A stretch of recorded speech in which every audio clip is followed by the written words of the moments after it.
The Nashville music community has always been good about taking care of their own. Last October, the songwriting industry lost a good friend and writer in Tim Johnson.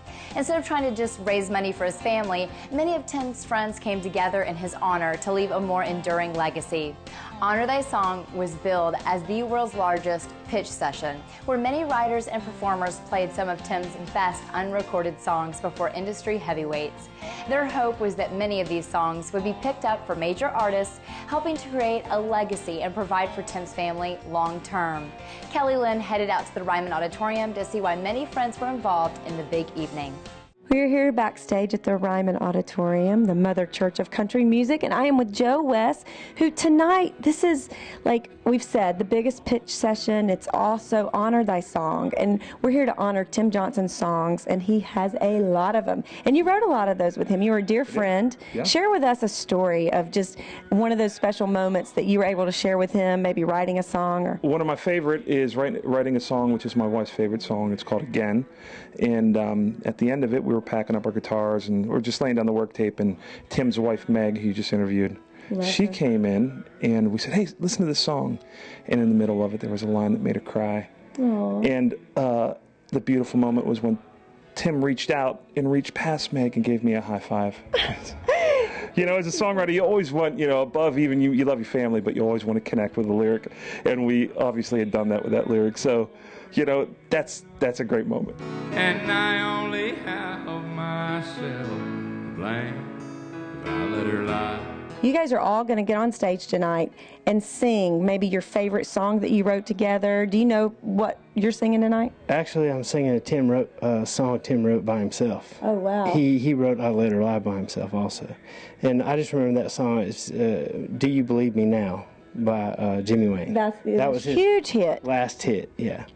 And but Tim's had a number of hits and records by some of the biggest names in the business. So, no, not necessarily songs we've co-written. As a matter of fact, I think that a lot of the people are playing songs they didn't co-write, but Tim is the writer of. I know that my song that I'm supposed to play is a song that Tim wrote by himself. So I'm having an opportunity to talk to Meg Johnson, Tim's wife, and tonight must be just an amazing experience to know that all of his friends have come out. What a wonderful man he was in the community.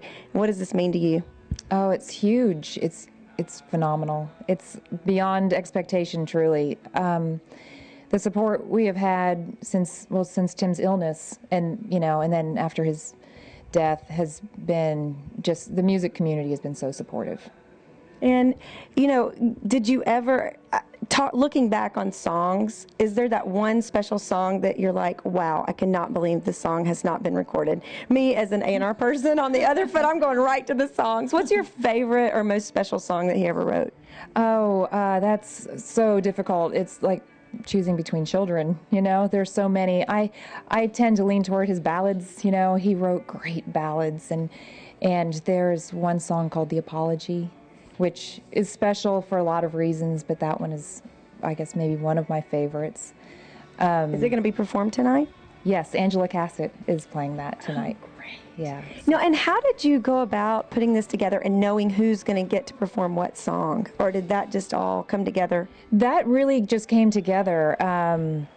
In selecting songs, I chose songs that I felt like represented Tim's catalog well. And because I'm not in the music business, I try to just pick songs I really liked. Tim was the kind of writer that the whole thing would be a dialogue. You'd talk all around what it is you were writing before you'd write it. And you'd get to know, almost like a movie, you'd get to know every character in the story.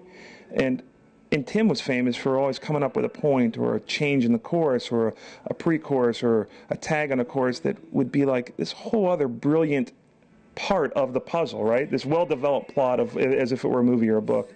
And he would do that, and I would just, half the time I'd just sit there in silence for a little bit trying to absorb it and understanding and then just get behind it because it was a brilliant idea. And his songs, like no other, they just went places. They said things, and they communicated conversations like they were points in an argument. Can you remember any special times, or like your first writing appointment with Tim? Or Tim was one of the first people I met when I came to town. We were playing in the old Hank Williams Senior house that used to be down on the Music Row, and that's where we met in 1990. And we wrote together.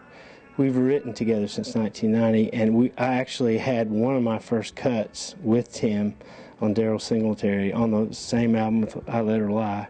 It was a song called Working It Out, which is a top 20 hit for Daryl. Wow. So yeah, we go way, way back.